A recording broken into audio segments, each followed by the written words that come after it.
नमस्कार बंधुरा आमी पायल आज के जे विषयटा निये आलोचना करब सेटा होच्छे आमादेर जे पेपार वन एबं पेपार वानेर जे 7 জানুয়ারি जे परीक्षाटा होयेछे सेई परीक्षाते शिफ्ट 1 एबं शिफ्ट 2 ते कोन कोन टपिक थेके प्रश्न एसेछिलो एटा जेने राखार एकटा बड़ो कारण आमरा आगेर दिन क्लासेও आमी बोलेछि যে আমরা যেটা করব সেটা হচ্ছে এভাবে প্রত্যেক দিন যে পরীক্ষাগুলো হচ্ছে পেপার 1 এর টপিকগুলোকে আমরা নোট ডাউন করব এবং করে নিয়ে পার্টিকুলার সেই টপিকগুলো থেকে যেই বিষয়গুলো আমাদের পড়া নেই বা যেগুলো বেশি গুরুত্বপূর্ণ বারবার রিপিট কোশ্চেন আসছে বিভিন্ন পেপারে আমরা দেখতে পাচ্ছি সেগুলোকে আমরা আগে শেষ করার চেষ্টা করব তাহলে কি হবে আমাদের যদি সেই টপিকগুলোর কনসেপ্ট সম্পর্কে একটা डेप्थ चले आसे एक धारणा हो जाए ताहले किन्तु परवर्तीकालेर परीक्षाते आमादेर आर पेपार 1 निये खूब एकटा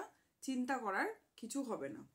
अच्छा ताहले आजके एखन आमी शुरूते बोली जे 7 জানুয়ারিতে शिफ्ट 1 ए जे टपिकगुलो थेके प्रश्न एसेछिलो प्रथमे चले आसछि होच्छे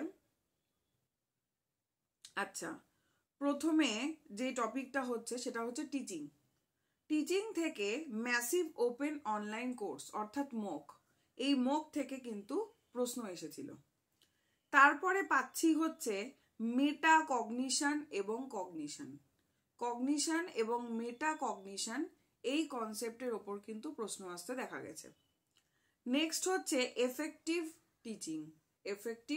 টিচিং তারপরে এসছে হচ্ছে টিচিং মেথড যেখানে পিয়ার টিচিং এর বিষয়টা কিন্তু ছিল আমরা জানি টিচিং এর বিভিন্ন ধরনের মেথড রয়েছে এবং তার মধ্যেই একটা খুব গুরুত্বপূর্ণ মেথড হচ্ছে পিয়ার টিচিং যেখান থেকে প্রশ্ন এসেছে এরপরে হচ্ছে আইসিটি টুলস ইন টিচিং মানে টিচিং এর ক্ষেত্রে কোন কোন আইসিটি টুলগুলোকে আমরা ব্যবহার করি সেই বিষয়ক একটা প্রশ্ন আমরা দেখতে পেয়েছি তাহলে টিচিং থেকে কি পেলাম ম্যাসিভ ওপেন অনলাইন কোর্স অর্থাৎ যেটা মক তারপর হচ্ছে ICT tools in teaching cognition meta cognition effective teaching method এবং তার মধ্যে পিয়ার টিচিং যেটা ছিল সেই জায়গা থেকে প্রশ্ন ছিল এটা গেল হচ্ছে টিচিং পরবর্তী হচ্ছে রিসার্চ থেকে যে প্রশ্ন ছিল সেটা হচ্ছে স্যাম্পলিং রিসার্চের স্যাম্পলিং থেকে প্রশ্ন আসতে দেখা গেছে তারপরে হচ্ছে কোরিলেশন নেক্সট হচ্ছে স্ট্র্যাটিফাইড স্যাম্পলিং থেকে প্রশ্ন আসতে দেখা গেছে অ্যানোভা থেকে এসছে স্টেপস অফ রিসার্চের যে স্টেপ সেখান থেকে প্রশ্ন এসেছে তারপরে হচ্ছে স্ট্যান্ডার্ড ডেভিয়েশন থেকে কিন্তু প্রশ্ন এসেছে তাহলে আমরা কি পেলাম স্যাম্পলিং পেলাম কোরিলেশন পাচ্ছি স্ট্র্যাটিফাইড স্যাম্পলিং সেখান থেকে পাচ্ছি অ্যানোভা থেকে পাচ্ছি রিসার্চের স্টেপ থেকে প্রশ্ন পাচ্ছি আর হচ্ছে স্ট্যান্ডার্ড ডেভিয়েশন থেকে প্রশ্ন পাচ্ছি এটা গেল রিসার্চ এরপরে চলে আসছি আইসিটি থেকে যে প্রশ্নটা মানে প্রায় আমরা দেখতে পারি এই প্রশ্ন খুব কমন সেটা হচ্ছে এমএস এক্সেল এই এমএস এক্সেল এর প্রশ্ন কিন্তু আমরা প্রায় যে 3 তারিখ থেকে পরীক্ষা শুরু হয়েছে মোটামুটি এখন অবধি কোনো না কোনো শিফটে আমরা দেখতে পাচ্ছি এই টপিকটা কিন্তু বারবার করে রিপিট হচ্ছে তাহলে কি পেলাম এমএস এক্সেল তারপরে হচ্ছে ওএসএস মানে ওপেন সোর্স সফটওয়্যার নেক্সট আসছে হচ্ছে ম্যালওয়্যার এবং ম্যালওয়্যারের মধ্যে ট্রোজান হর্স থেকে প্রশ্ন ছিল আমি আপনাদের যে সফটওয়্যারগুলো রয়েছে এবং তার সাথে সাথে যে ভাইরাস ম্যালওয়্যার রয়েছে সেই ক্লাসগুলো আমি করিয়ে দেওয়ার চেষ্টা করব কারণ এই জায়গাগুলো কিন্তু ভীষণ গুরুত্বপূর্ণ কি বেসিকটা যদি খুব ভালো করে কনসেপ্টটা বুঝে নেওয়া যায় তাহলে কিন্তু এখান থেকে আর ভুল হয় না নেক্সট হচ্ছে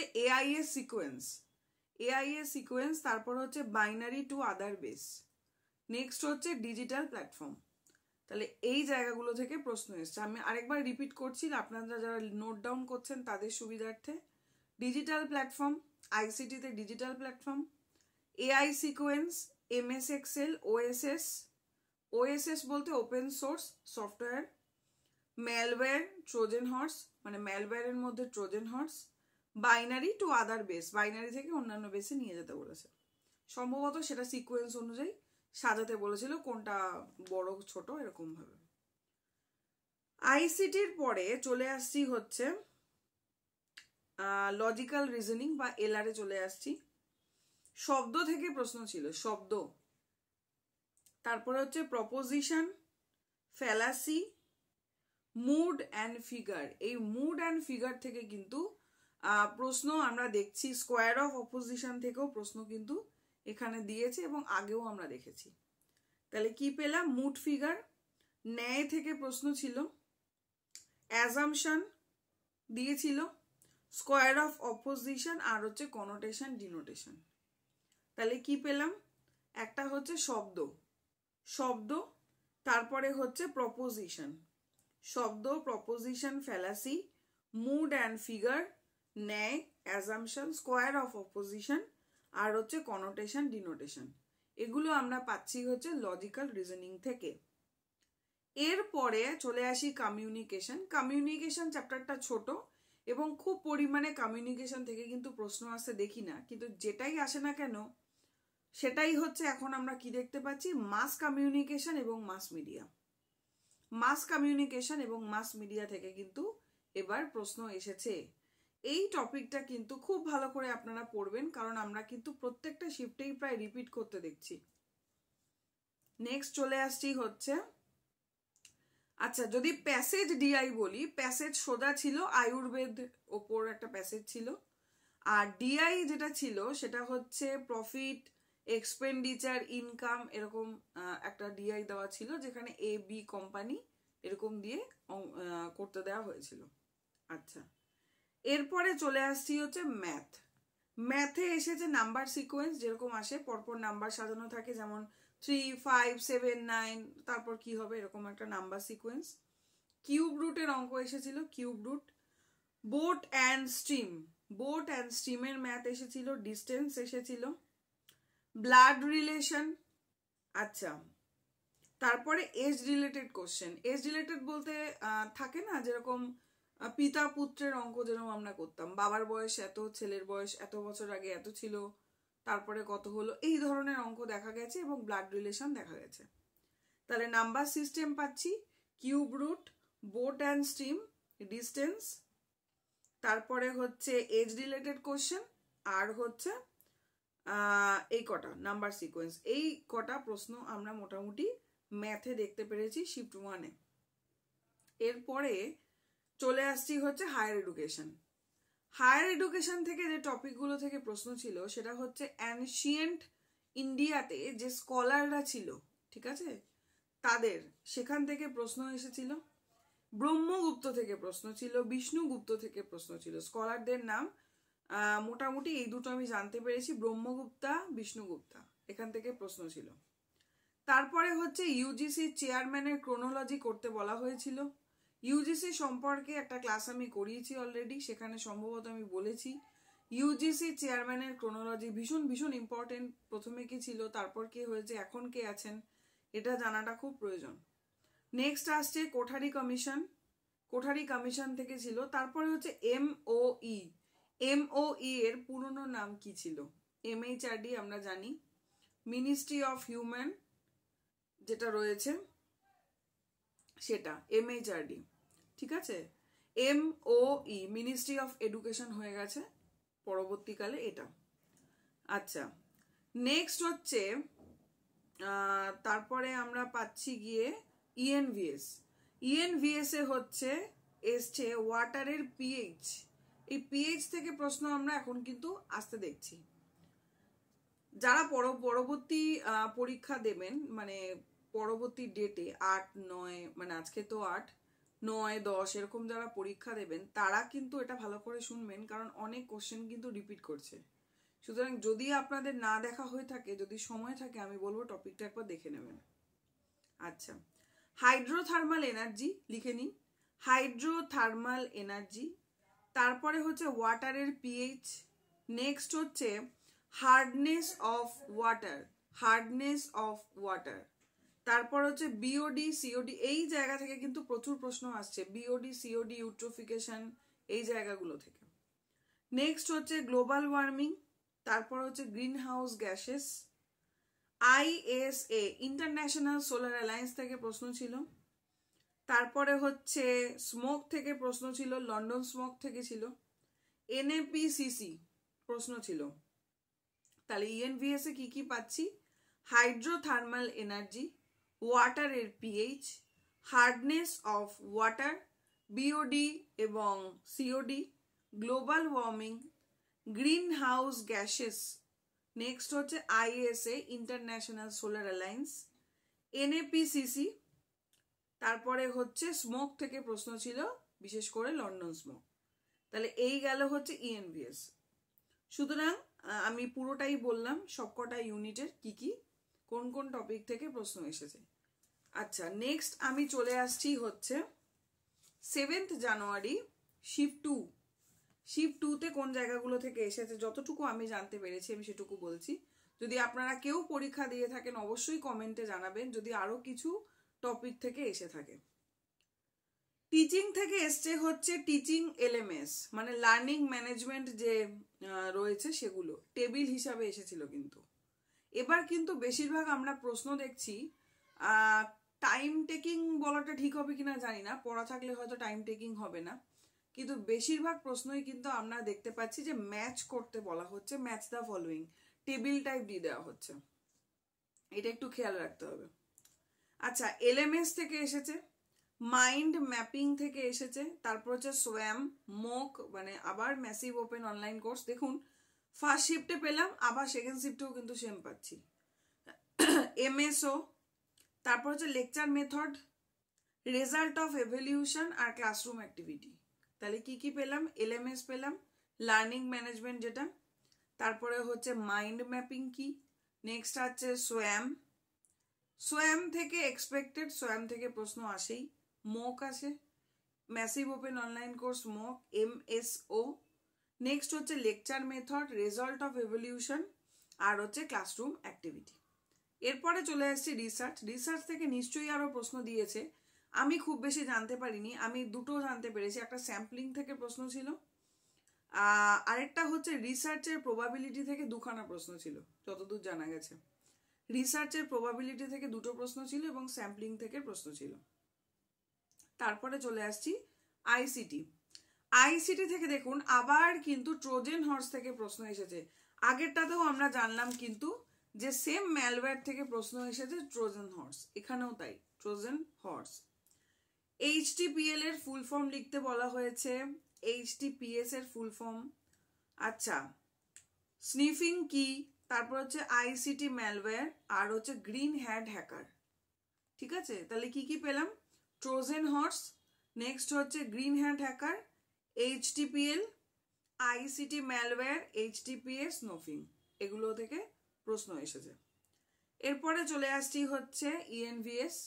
ইএনভিএস এ ভোপাল গ্যাস ট্র্যাজেডি, যেটা মানে ভোপাল গ্যাস দুর্ঘটনা যেটা ঘটেছিল সেখান থেকে প্রশ্ন এসেছে, ডিজাস্টার থেকে এসেছে, biodiversity, Paris agreement, air pollution. তাহলে কি কি পাচ্ছি?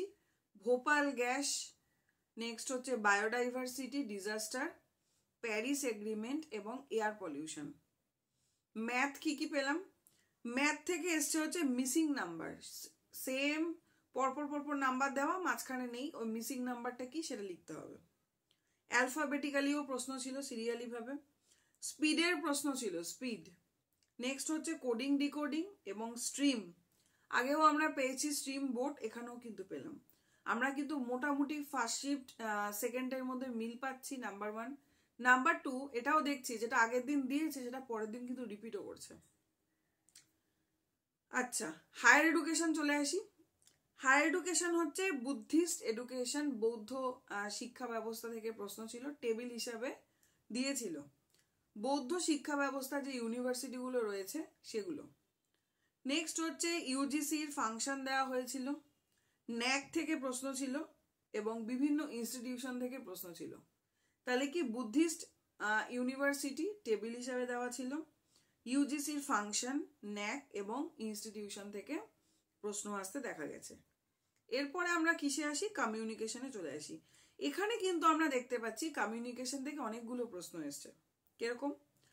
আচ্ছা, 4টে media theory chronologically, 4 media theory chronologically লিখতে বলা হয়েছে। ভার্বাল নন ভার্বাল কমিউনিকেশন যেটা, থামস আপ, ভার্বাল না নন ভার্বাল, এরকম ধরনের প্রশ্ন ছিল। আচ্ছা, ফুল ফর্ম দেয়া হয়েছিল সাইটের, SITE, সাইটের ফুল ফর্ম দেয়া হয়েছিল। সাইকোলজিক্যাল ব্যারিয়ার থেকে দেওয়া হয়েছিল। Theories of press, theories of press থেকে দেওয়া হয়েছিল, প্রেসের থিওরি। তারপর হচ্ছে স্কিল, লিসেনিং স্কিল। তাহলে কি কি পেলাম দেখুন, এখানে কিন্তু কমিউনিকেশন অনেকগুলো প্রশ্ন কিন্তু আমরা পাচ্ছি। একটা হচ্ছে 4 মিডিয়া থিওরি, যেটা ক্রোনোলজিক্যালি অর্ডারে করতে বলা হয়েছিল। ভার্বাল নন ভার্বাল কমিউনিকেশন, যেখানে থামস আপ বলে একটা অপশন ছিল। তারপর হচ্ছে স্কিল লিসেনিং, মানে লিসেনিং স্কিল, সেখান থেকে প্রশ্ন ছিল। ফুল ফর্ম দেয়া হয়েছিল হচ্ছে সাইটের, SITE, সাইকোলজিক্যাল ব্যারিয়ার থেকে প্রশ্ন ছিল। থিওরিজ অফ প্রেস থেকে প্রশ্ন ছিল। এই কটা প্রশ্ন কিন্তু আমরা কমিউনিকেশন থেকে পাচ্ছি। এরপরে চলে আসি হচ্ছে লজিক্যাল রিজনিং অর্থাৎ LR। এখানে ফ্যালাসি, ফ্যালাসি থেকে প্রশ্ন। ফ্যালাসির অলরেডি ক্লাস আমি আপনাদের করিয়েছি, আমার মনে হয় না ক্লাসগুলো দেখে থাকলে ভুল করার কথা। তাহলে ফ্যালাসি। তারপর হচ্ছে ইন্দ্রিয় থেকে প্রশ্ন ছিল, অর্থাৎ ইন্ডিয়ান লজিকে আমরা পাচ্ছি। অ্যানশিয়েন্ট যে টেক্সটগুলো রয়েছে সেগুলো থেকে, সেখান থেকে স্মৃতি, বিমর্ষ, এরকম কিছু অপশান ছিল ইত্যাদি। মোটামুটি এটুকু আমি জানতে পেরেছি। ফ্যালাসি, ইন্দ্রিয়, অ্যানশিয়েন্ট টেক্সট থেকে কোশ্চেন ছিল। তারপরে চলে আসছি হচ্ছে ডিআইতে যে প্রশ্ন ছিল সেখানে রেশিও এবং অ্যাভারেজ ইত্যাদিতে কনভার্ট করতে বলা হয়েছিল। নেক্সট হচ্ছে কম্প্রিহেনশন, কিন্তু সোজা ছিল, কালচারের ওপর ছিল।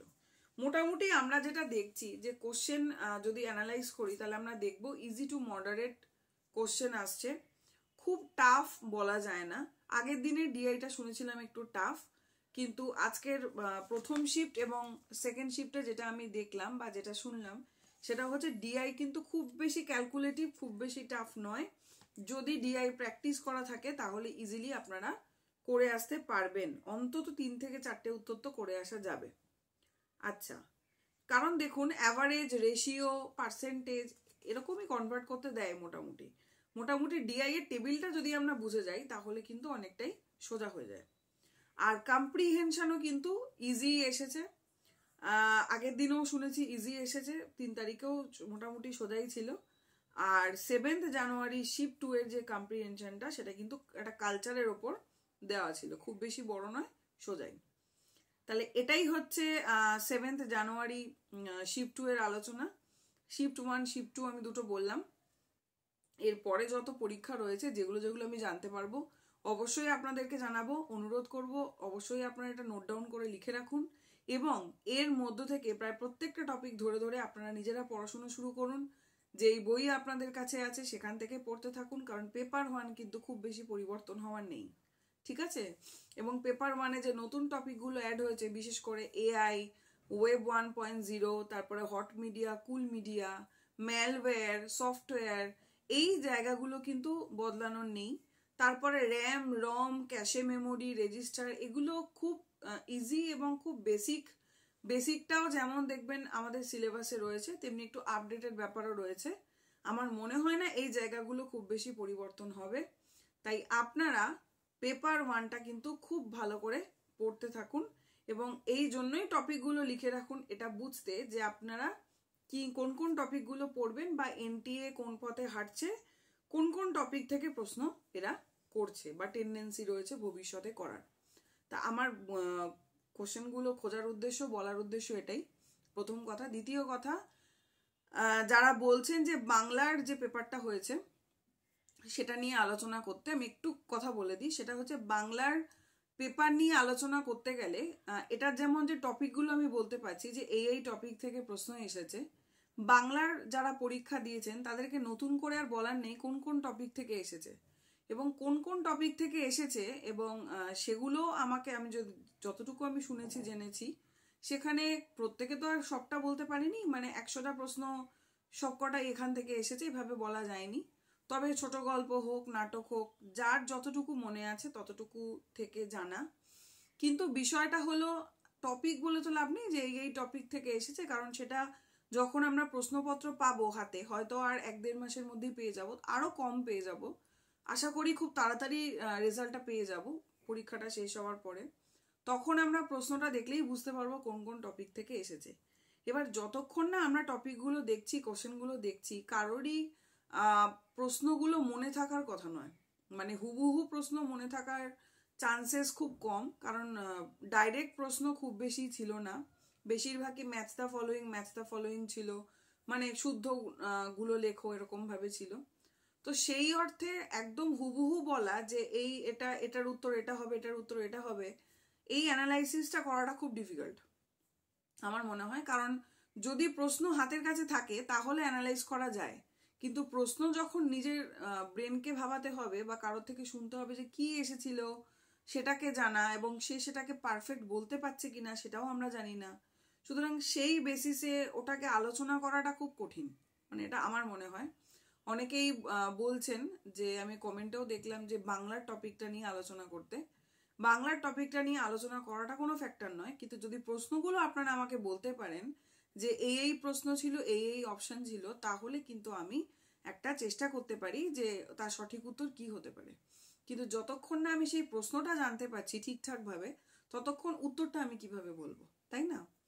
তো এইটা হচ্ছে ব্যাপার। এবার যদি আপনারা কমেন্টে হোক, যেভাবেই হোক, আপনারা যদি আমার কাছে এটুকু জানাতে পারেন যে এই প্রশ্ন ছিল, তাহলে অবশ্যই আমি সেই প্রশ্নগুলোর বই দেখে হোক এবং যতটা নিজে জানি সেই বুদ্ধিতে আমি সঠিক উত্তর দেওয়ার চেষ্টা করব, এটুকু বলতে পারি।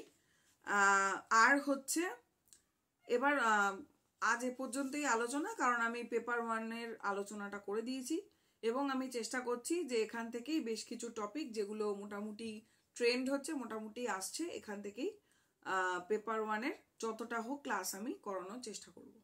আপনারা আপনাদের কি ওপিনিয়ন আমাকে অবশ্যই কমেন্টে জানাবেন। তা আপনাদের কমেন্ট বা লাইকেই আমি বুঝতে পারি যে আদৌ আপনাদের ক্লাসটা পছন্দ হচ্ছে কিনা, আমি যেভাবে পড়াচ্ছি সেভাবে আপনারা বুঝছেন কিনা, বা আপনাদের কি প্রয়োজন সেটা কিন্তু আমাকে কমেন্ট বা লাইকেই বোঝাতে হবে, কারণ খুব স্বাভাবিকভাবে আদারওয়াইজ আমি কিন্তু আপনাদের দিকটা বুঝতে পারবো না। তো সেই জন্যই আচ্ছা, আজ তাহলে এ পর্যন্তই। থ্যাংক ইউ সকলকে। যাদের পরীক্ষা হয়ে গেছে তাদেরকে বলবো আর নতুন করে ভাববেন না কি পেরেছি কি পারিনি, আবার পরবর্তী পরীক্ষার জন্য চেষ্টা করুন। আর বলবো যাদের পরীক্ষা হয়নি তারা একদম টেনশন নেবেন না, খুব ভালো হবে, কারণ আপনি সবটা পড়েছেন, আপনি জানেন। এখন নতুন করে নতুন কিছু পড়তে যাবেন না, পুরোটা যা পড়েছেন সেটা শুধু চোখ বুলিয়ে যান, রিভিশন দিন, তাহলেই আপনার মনে পড়বে। থ্যাংক ইউ সকলকে, নমস্কার।